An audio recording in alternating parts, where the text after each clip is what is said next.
All right, guys, so we got to talk about a story that is a reflection of how Cuckoo for Cocoa Puffs insane our society has become, especially when it comes to this conversation on race. Because the supply of racism is much less than the demand for racism.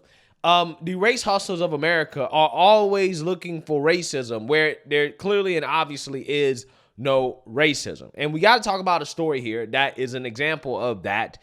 It is a story that is very similar to the story that we did about the Kansas City's Chief fan, the 9-year-old who wore black and red face paint to a Kansas City's Chiefs game and was accused of being a racist and culturally appropriating Native American culture, even though the 9-year-old was Native American, right? So the kid is Native American, but he was accused of being racist and hating Black people and Native Americans at the same time by a woke Deadspin writer, Karen J. Phillips. Now, ultimately, Deadspin had to walk back some of their claims, their accusations of racism in their article because they were threatened with a lawsuit by the family over calling the 9-year-old racist for wearing face paint.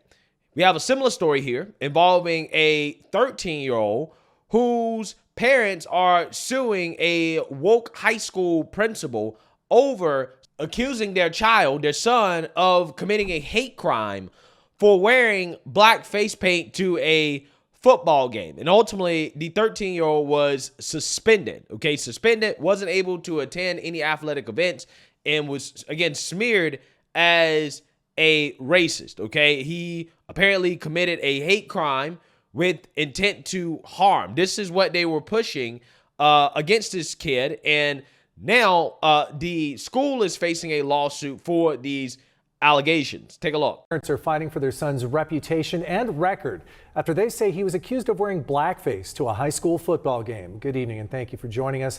I'm Carlo Cicchetto. I'm Marcella Lee. The 13-year-old boy attends Muirlands Middle School. CBS 8's Ariana Cohen talked with the attorney representing the teenager. The 13-year-old Muirlands Middle School student is referred to as J.A. in order to protect his privacy. It's just ludicrous. Today, I talked with attorney Karen Swigart, representing J.A. in this case. In October last year, J.A. wore black face paint to a football game between La Jolla High School and Morse High School. The complaint reads J.A.'s friend painted dark paint on his cheeks, temples, and chin, emulating eye black warrior paint, often displayed by fans and athletes at games. In the complaint filed, it reads the school's principal, Jeff Luna, characterized J.A.'s face paint as blackface. J.A. was suspended from school for 2 days and banned from attending all future school sporting events. In the suspension notice, it's listed as a hate incident with offensive comment and intent to harm. For them to take an innocent activity of just having, going to a football game and cheering for the other team, and out of nowhere, with no evidence, say that this was a hate crime is just a ridiculous leap in logic. He had never even heard the term. He did not know what blackface was. It was a new concept to him. In the complaint, J.A.'s parents are seeking the removal of the suspension from his record and are requesting permission for him to attend future games. There was no disruption at all on campus. There was no disruption at the game. This was a non-event that the school turned into a hate crime. And it's just so overboard and so unnecessary. And you have children getting hurt in the process. J.A.'s parents are also seeking punitive damages. The next step is to set up a hearing date for a preliminary injunction in the coming months. As an attorney, I have been dealing with an alarming number of situations, clients calling me with similar things. And these school districts need to stop. They need to stop throwing innocent children under the bus. We reached out to the San Diego Unified School District and have not yet heard back. Both schools' principals and football coaches have not commented at this time. Ariana Cohen, CBS 8. Yeah, so you seen that, you heard that. Again, imagine accusing a child of racism and a hate crime for wearing face paint to a football game, right? Because allegedly any non-black looking, right? And that is very key, because again, this is how they determine whether or not it's a hate crime or racism, If you don't look black, right, then you can't wear face paint. And if you wear face paint, it doesn't matter the reason why you're wearing it. then you probably are committing the act of blackface, okay, in which they're going to say that you're racist and bigoted and hateful. And they will do that to children, which in my opinion is shameful. In this child's case, they suspended him from school, and also they banned him from all sporting events, which again is insane to think about that this is happening in our country, but it is. So with that being said, again, they're speaking out about this, and they are, filing a lawsuit and suing the school over this ridiculous nonsense. So without further ado, let's listen to what they got to say. And banned from all sporting events after wearing that eye paint. You can see there the black eye paint on his face. And now his family wants the incident expunged from his records. J.A. joins us now along with his dad, Daniel Amaduri, and their lawyer, Karen Swigert. Thank you all for joining us. Thank you and good morning. Good morning. Good morning. J.A., I know you live out in California, so thanks for waking up this early for us. Tell us what happened back in October at that football game. It was a normal day, and everything was normal. No one said anything. It was just a normal football game, and La Jolla won. So you put black eye paint like the football players do? Because when you look at that picture, It's all over your face. But Brian, who is a sports enthusiast, my co-anchor, he said this is a lot of athletes actually do that. Yeah, that was the main point, because I used to go to a lot of football games when I lived in Texas, and I used to play football. And sometimes we'd put that on if one of the kids brought it. Okay, and no one had a problem with it. In fact, wasn't there a security guard there he's a black security guard, and he came up to you and complimented you on it?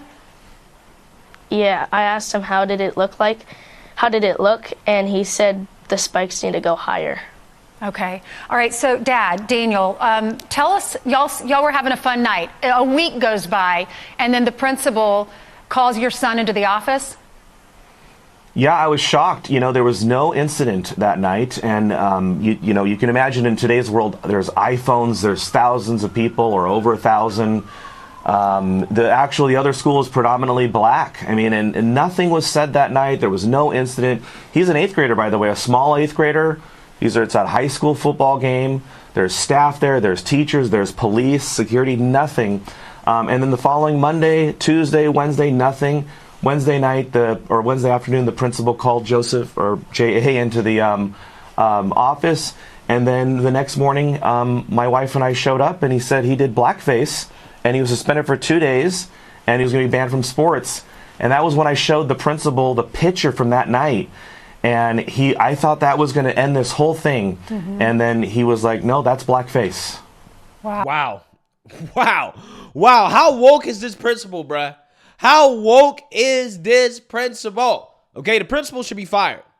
If this is the standard that they're using, okay, if they're saying, well, if you go to a football game and, again, you're not black and you wear face paint, then that's blackface, he should be fired for being an idiot, right? He should be fired for being too stupid to be a principal, because clearly he is. Wow. So, Daniel, your son, and I read an article last night that said your son had said, I didn't even know what blackface was. I'm in middle school. Can you expand on that a little? Did you know that maybe this would be controversial when you saw the picture, you saw your son that night? I was so convinced that it was going to vindicate him, that picture. Mm-hmm. I wasn't actually at the game with him. So when I saw that picture, I was so relieved. I was like, wait a minute, this is explainable. And I thought when I showed the principal that would clear the whole thing up, but it didn't. And it only got worse even after I appealed it. Yeah. It didn't fix it. And I just couldn't believe it, because anybody who's ever been to a sports game know that this is very normal. And these are kids that were playing hide and seek a few days prior at my house, boogie boarding. Half of the group is our minorities, some of them African American. It's just ridiculous that this would be a racial incident that night. Well, that's because you're a reasonable person, right? And you're looking at it from a reasonable, logical perspective. However, wokes are not reasonable. They're not logical, right? Everything in their opinion is racial. Their worldview is racial. So therefore, when they see something like this, they don't see, oh, well, this guy is wearing, eye paint to a football game, which is totally normal, right?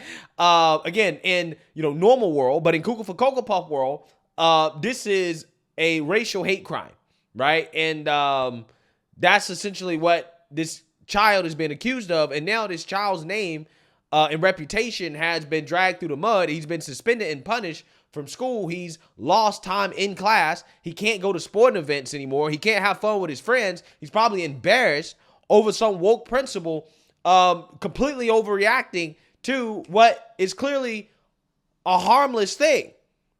Again, this is the country that we live in. And this is not the only time this has happened. We've seen this happen time and time and time again, where they're throwing kids under the bus. They're trying to accuse kids of being racist, an allegation that can be extremely traumatizing towards a child. Again, this child didn't have any idea what blackface was. Okay, so it's not like he knew that somebody would misinterpret the face paint and what he was trying to do. Again, he's just living in the normal world where, again, this is stuff that kids do when they go to football games. Again, this is ridiculous. It really is.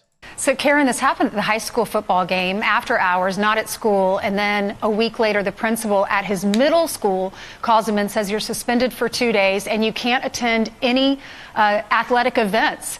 And I'd like you to maybe expand on that. Does that mean high school events? Does that mean at middle school? Does that mean just for a few months, for that season, for the fall? And also tell us about your lawsuit. You're now suing the school or the district? Because of how constitutional law works, and I won't get into details with that, we're suing the principal directly, the superintendent, and then the people who made the decision to rubber stamp the principal's ridiculous decision to suspend JA. And there was a recent case just in the last couple years at the Supreme Court where they talked about the out-of-school speech rights that students have to be able to express themselves. It was very clear that unless you have a substantial disruption on the campus, schools cannot restrict the out-of-school speech rights of students. And here the school is just going way beyond their constitutional, the strictures that they have to be able to regulate student speech. Not only that, but they didn't provide JA with due process.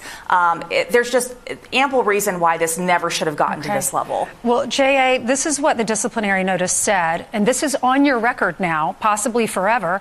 Offensive comment and intent to harm. Did you make an offensive comment, and were you intending to harm? No, not at all. What would you like to say to your principal? Your principal will probably see this interview. Dad, I think he's probably going to be he'll let the lawsuit speak for itself, probably. Is there anything? Smart kid, right?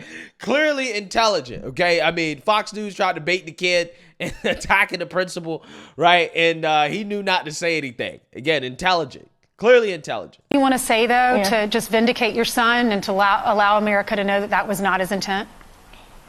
I think anybody who's ever been to a football game knows that this was not blackface, and he was with an African-American student that night. The African-American security guard said the spikes need to be bigger. The only people showing absolute racism right now is the school and the school administrators, because there wasn't even a real investigation, to be perfectly honest. When I spoke to the kids involved, they hadn't even been interviewed by the principal. When I showed the principal the picture, he hadn't even seen it. And it wasn't even an issue, right? I mean, you said no one said a word. A week goes by. Someone must have reported this, and I know you don't know who did. All right. Well, thank you all so much. Please keep us posted on what happens. JA, really quickly, what are your friends saying at school? Because I know middle school's hard and 8th grade's very stressful. Oh, I've nothing. Nothing really. We're just all friends, and I'm friendly with everyone. All right. The kids know the truth. Thank y'all so much. We did reach out to the San Diego Unified School District for a statement, but we have not heard back. Yeah, so you seen that, you heard that. Probably some woke lunatic, some snowflake, probably saw it and reported it to the principal, and because the principal's woke and he's a lunatic, he's a snowflake too, he decided to take this course of action because it's harmful and dangerous, right, to put black face paint on, right, if you're not black. Again, it's amazing how that works. So yeah, this is what should happen in situations like this, okay? I think that when you have woke revolutionaries that get out of line and start punishing children and accusing them of racism and bigotry over dumb stuff like this, yeah, they should be sued, right? They should be sued. They should be punished. This principal actually should be fired, okay? And the school should pay damages, right? If not the school, the principal, and anybody that signed off on this actually should be fired. Everybody, right? Everybody involved should lose their jobs. Okay, because it never should have gotten this far. There's so many things wrong with this story, and we have to move on past this, right? We have to get to the point in our country where we don't have silly stuff like this happening because of communists and woke revolutionaries running these schools, right? And, you know, as long as you have these people running these schools, you will continue to have situations like this and kids be accused of all types of stuff simply for their free speech or for wearing face paint or for wearing a Gadsden flag on their backpack, right? You guys remember that story? The Gadsden flag kid who wore the Gadsden flag on his backpack to school and got accused of all types of crazy stuff, right? That it was harmful, okay, to wear that on his backpack. Again, this stuff is happening all over the country. So let me know what you guys think. Make sure you like, comment, and subscribe. Most importantly, share a Black conservative perspective. Peace.